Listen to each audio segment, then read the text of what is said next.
مجھے اندازہ نہیں تھا کہ وہ اس قدر جلد باز اور جذباتی طور پر مضبوط نکلے گی کہ میری ذرا سی بات چلی گئی۔ اب مجھے پچھتاوا بھی ہونے لگا، کیونکہ اماں دل کی مریضہ تھیں، انہیں گھر کے کام کاج کرنے کے لیے ایک عورت کی ضرورت تھی، اور ہم گھر میں کام والی نہیں رکھ سکتے تھے۔ ہمارے پہلے کے تجربات بھی کچھ اچھے نہیں تھے۔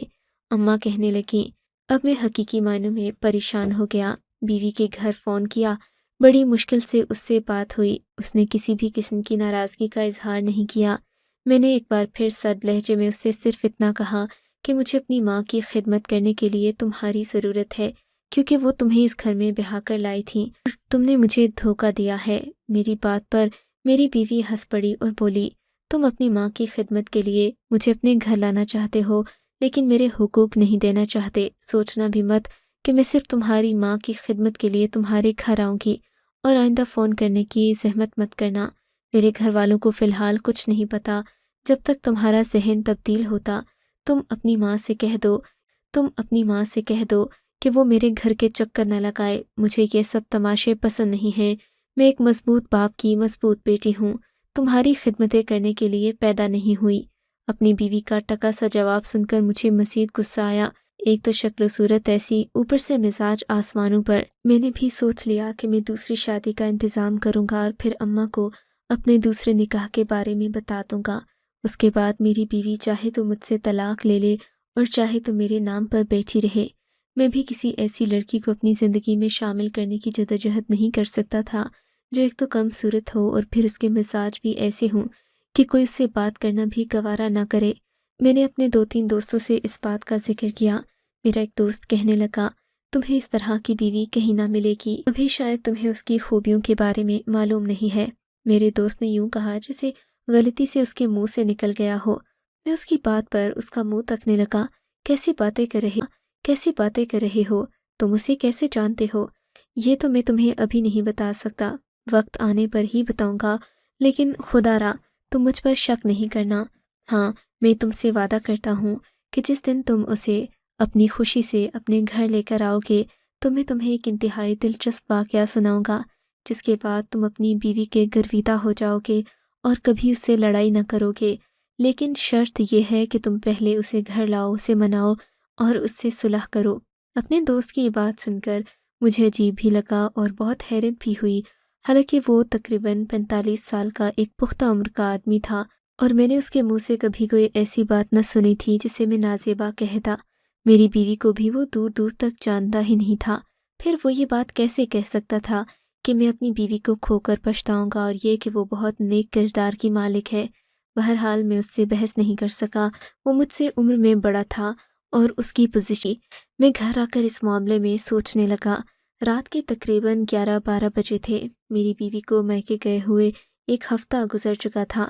میرا دل چاہتا تھا کہ میں اسے جا کر لے آؤں، پھر اس کی صورت یاد آتی تو سوچتا کہ بعد میں پچھتانا پڑے گا۔ ساری عمر کا فیصلہ ہے، ایسا تو نہیں کر سکتا کہ جذبات میں آ کر اس سے معافی مانگ لوں اور اسے گھر بھی لے آؤں۔ بہرحال اسی کشمکش میں تھا کہ مجھے دیوار کی ایک طرف سے کسی کے پھلانگنے کی آواز آئی۔ میں نے لان کی طرف دیکھا تو ایک خوبصورت کومل سی لڑکی دیوار کے پاس ہاتھ جوڑے بیٹھی تھی اور اس کا وجود تھر تھر کانپ رہا تھا۔ وہ اپنی آنکھیں گھما کر کبھی اوپر دیکھتی، کبھی دروازے کی طرف دیکھتی اور کبھی سامنے دیکھتی۔ میں ایک لڑکی کو رات کے اس وقت دیوار پھلانگتے اندر آتا دیکھ کر سخت حیران ہوا اور جلدی سے اس کے پاس پہنچا۔ دیکھا تو وہ بری طرح کانپ رہی تھی۔ اس نے اپنا چہرہ گھٹنوں میں چھپا رکھا تھا اور وہ مجھ سے مدد کی درخواست کر رہی تھی۔ خدا کے لیے مجھے بچا دو، میں تھوڑی دیر کے لیے یہاں آئی ہوں، میرے پیچھے غنڈے پڑ گئے تھے، ان لوگوں سے بڑی مشکل سے جان بچا کر یہاں آئی ہوں، تو مجھے فجر تک پناہ دے دو، میں یہاں سے چلی جاؤں گی، مجھے خطرہ ہے، وہ لوگ باہر کھڑے میرا انتظار نہ کر رہے ہوں۔ یہ کہتے ہوئے وہ اپنے بال درست کرنے لگی۔ میں اس کی لمبی گھنیری زلفیں دیکھ کر ایک لمحے کے لیے ساکت سا ہو گیا۔ رات کے اس خوبصورت ماحول میں وہ اور بھی حسین لگ رہی تھی۔ اسے کوئی دیکھتا تو یہی سوچتا کہ آسمان سے کوئی پری اتری ہے۔ چاندنی میں اس کا حسن اور بھی کھل گیا تھا۔ میں جان بوجھ کر اسے ستانے لگا، اے لڑکی، کہیں تم کوئی چورنی تو نہیں ہو؟ میں تمہیں یہاں پناہ تو دے دوں، لیکن رات کو تم ہمارے گھر سے کچھ چوری کر لو تو میں کہاں کسی کو جواب دیتا پھروں گا؟ میرے گھر میں ایک اماں ہیں، وہ تو میرا کلیجہ چبا جائیں گی، کیونکہ گھر میں قیمتی سامان رکھا ہے، اس سے پہلے بھی ایک کام والی چوری کر کے لے جا چکی ہے، کہیں تم بھی اس کی کوئی رشتہ دار تو نہیں ہو؟ میری بات پر وہ خوفزدہ ہو کر مجھے دیکھنے لگی۔ ایسی کوئی بات نہیں ہے صاحب، میں تو یہاں سے گزر رہی تھی کہ میرے پیچھے کچھ غنڈے پڑ گئے۔ شریف گھرانے کی لڑکی ہوں، پڑھی لکھی ہوں، تعلیم یافتہ ہوں، ایک یونیورسٹی میں پڑھتی ہوں۔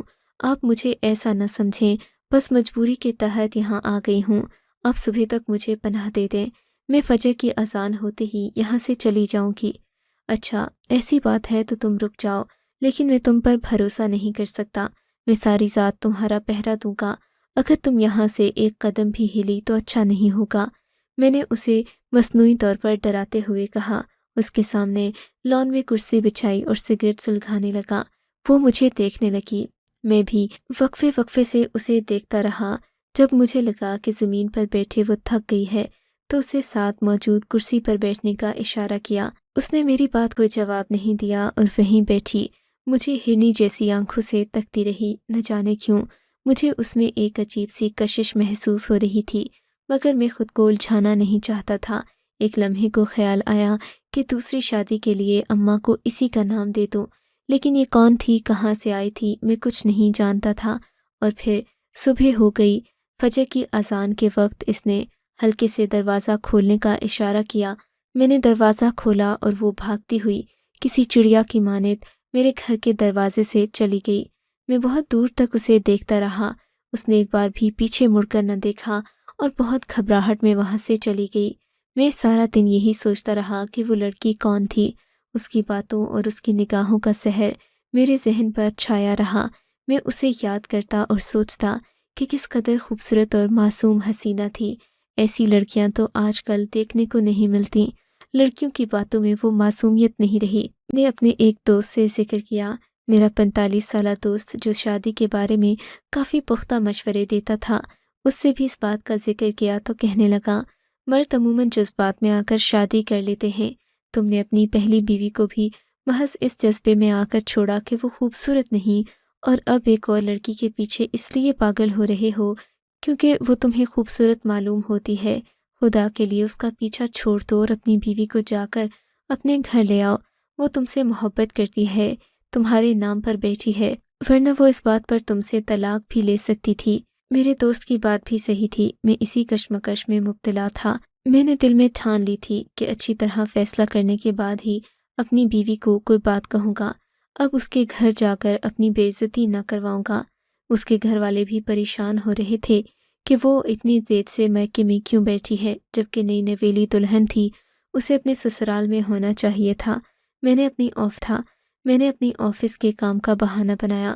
میری بیوی نے اپنے گھر والوں کو کچھ بھی نہ بتایا اور آرام و سکون سے اپنے رشتہ داروں کے ساتھ دن بتاتی رہی۔ میں اس کے صبر پر حیران تھا، میرے دل میں نرم گوشہ پیدا ہو رہا تھا۔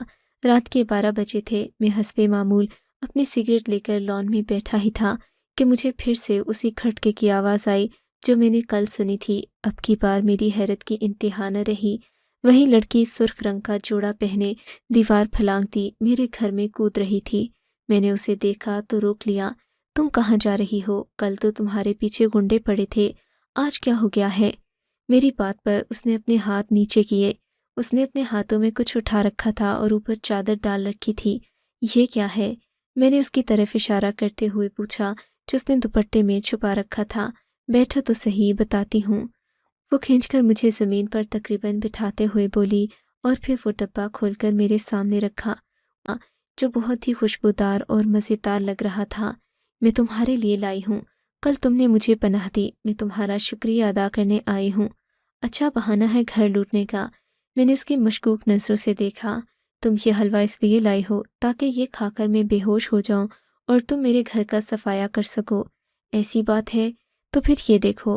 یہ کہہ کر لڑکی نے حلوہ کھانا شروع کر دیا، یہاں تک کہ تھوڑا سا رہ گیا۔ اب 2 نوالے ہی بچے تھے، مجبوراً مجھے لینا پڑے۔ مجھے اس کی اس بات پر ہنسی بھی آ رہی تھی اور میں دل ہی دل میں شکر بھی کر رہا تھا کہ وہ خود ہی میرے گھر دوبارہ آ گئی۔ آج رات تو میں اس سے باتیں کرنا چاہتا تھا، اس سے پوچھنا چاہتا تھا کہ وہ کون ہے، کیونکہ میں نے دل میں سوچ لیا تھا کہ یہ وہی لڑکی ہے جس سے میں اپنی دوسری شادی کا کہہ سکتا ہوں۔ کیونکہ وہ بے پناہ خوبصورت تھی۔ اچھا یہ بتاؤ تم یہاں تک کیسے آئیں اور تم آج یہاں دوبارہ کیسے آئیں؟ میرا مطلب کیا میں تمہیں ذرا سا بھی اچھا لگتا ہوں؟ میں نے شرارت بھرے انداز میں پوچھا تو کہنے لگی، ایسی بات نہیں ہے، میں ایک یونیورسٹی کی طالبہ ہوں، میری اسپورٹس میں بہت زیادہ دلچسپی ہے۔ پچھلے ہفتے میرا ایک مخالف ٹیم سے میچ ہوا تھا، جس کے بعد سے مجھے یونیورسٹی کی انتظامیہ نے فائنل کے لیے سلیکٹ کر لیا ہے۔ اب میں اسی کی پریکٹس کے لیے دن رات محنت کرتی ہوں۔ میں اگلا میچ جیت کر اپنے ادارے کا نام روشن کرنا چاہتی ہوں۔ اسی سلسلے میں رات کو مجھے دیر ہو گئی تھی۔ گھر والوں نے منع بھی کیا تھا کہ اتنی دیر تک گھر سے باہر مت رہا کرو، لیکن میں کیا کروں، میرا بھی تو کسی کو خیال نہیں۔ بس رات کو پریکٹس کر کے واپس آ رہی تھی کہ مجھے 2 گنڈوں نے آن لیا۔ وہ میرے پیچھے پڑے۔ اگرچہ میں ایک مضبوط جسامت کی مالک ہوں، ان کا منہ توڑ سکتی تھی، لیکن پھر بھی میں نے احتیاط سے کام لیا اور وہاں سے بھاگ آئی۔ تم لوگوں کے گھر کے ساتھ مجھے ہلکی سی روشنی نظر آئی، تب میں نے دیوار پھلانگی اور اندر آ گئی۔ میں جانتی اتنا دم نہیں کہ میرا پیچھا کرتے کسی گھر کے اندر داخل ہو جائیں۔ تمہارا شکریہ کہ تم نے مجھے پناہ دی۔ تم بھی مجھ پر شک کرتے تو نہ جانے میں کیا کرتی۔ اگر میں کہوں کہ میں تم پر یقین کرتا ہوں اور تم سے شادی کرنا چاہتا ہوں تو پھر تم کیا کہو گی؟ میں نے اپنا مدعا بغیر کسی تمہید کے بیان کر دیا۔ ارے تمہاری ہمت بھی کیسے ہوئی یہ بات کرنے کی؟ میں شادی شدہ ہوں۔ ہاں میرا شوہر بہت لاپرواہ سا ہے، اسے میری کوئی فکر نہیں، لیکن اس کا یہ مطلب نہیں کہ میں اس سے بے وفائی کروں۔ میں جا رہی ہوں، تمہارا شکریہ ادا کرنے آئی تھی۔ دراصل میں بہت بے خوف سی ہوں، تمہارا شکریہ ادا کرنا چاہتی تھی کیونکہ تم نے میری مدد کی، لیکن اس کے علاوہ میں اور کچھ نہیں کہہ سکتی۔ یہ کہہ کر وہ دیوار پھلانگنے لگی تو میں نے دروازہ کھول دیا۔ تم دوبارہ بھی یہاں آ سکتی ہو، میں تمہارا انتظار کروں گا۔ ہم کچھ اور نہ صحیح دوست تو بن ہی سکتے ہیں، میں نے مایوسی سے کہا۔ سچ تو یہ ہے کہ میں اس سے شادی کرنا چاہتا تھا، اسے اپنا دل دے چکا تھا اور اپنی بیوی سے جان چھڑانا چاہتا تھا، لیکن میری قسمت میں ویسی خوبصورت لڑکی کہاں؟ میری نصیب میں تو وہی چڑیل تھی جس سے اماں نے بغیر دیکھے میرا رشتہ باندھ دیا تھا۔ میں مکمل مایوس ہو ہی چکا تھا، لیکن اگلے دن وہ پھر میرے گھر آ گئی۔ اب کی بار میں نے اس کے لیے دروازہ کھول دیا کیونکہ اس نے ہلکے سے دروازے پر دستک دی تھی۔ شاید وہ جانتی تھی کہ میں باہر بیٹھا اس کا انتظار کر رہا ہوں۔ مجھ سے آخری ملاقات کرنے آئی تھی۔ اس کے مطابق میں اسے اچھا لگا تھا اور وہ بھی مجھے پسند آئی تھی، تو ایک آخری ملاقات تو بنتی تھی۔ اس نے مجھے باتوں باتوں میں مشورہ دیا کہ میں بھی اچھا کھلاڑی بن سکتا ہوں اور ایسے ہماری ملاقاتیں بھی بڑھ جائیں گی۔ رات کے اندھیرے میں وہ مجھ سے ملنے نہیں آ سکتی کیونکہ یہ سب اصول کے خلاف ہے۔ یہ کہہ کر وہ باہر جانے کی بجائے اندر والے کمرے میں جانے لگی۔ تم کہاں جا رہی ہو؟ میں نے حیرت سے پوچھا۔ اندر جا رہی ہوں، میرا ہی تو گھر ہے یہ، اور اب تو میں تمہیں پسند چادر چہرے سے ہٹا دی تو میں اسے پھٹی پھٹی نظروں سے دیکھنے لگا۔ وہ کوئی اور نہیں، میری اپنی ہی بیوی تھی جس کے چہرے پر شرارتی مسکراہٹ تھی، اور یہ منظر اس وقت مجھے کسی خواب سے کم نہیں لگ رہا تھا۔ لیکن سمن، تمہارے چہرے پر تو… میں کہتے کہتے رک گیا تھا۔ میری بیوی کا بیمار چہرہ میری نگاہوں کے سامنے آ گیا۔ شاید یہ کسی بیماری ہی کا نتیجہ تھا۔ بعد میں سمن نے بتایا کہ وہ ایک اچھی کھلاڑی رہ چکی ہے۔ یونیورسٹی میں اس نے کئی میچز کھیلے ہیں، لیکن پچھلے دنوں ایک ٹورنامنٹ میں حصہ لینے کی وجہ سے اسے پورا مہینہ محنت کرنا پڑی۔ وہ دھوپ میں چلتی پھرتی اور پریکٹس کرتی رہی، اس وجہ سے اس کے چہرے پر جلن کے آثار موجود تھے۔ سمن اپنی یونیورسٹی کی ایک قابل طالبہ تھی۔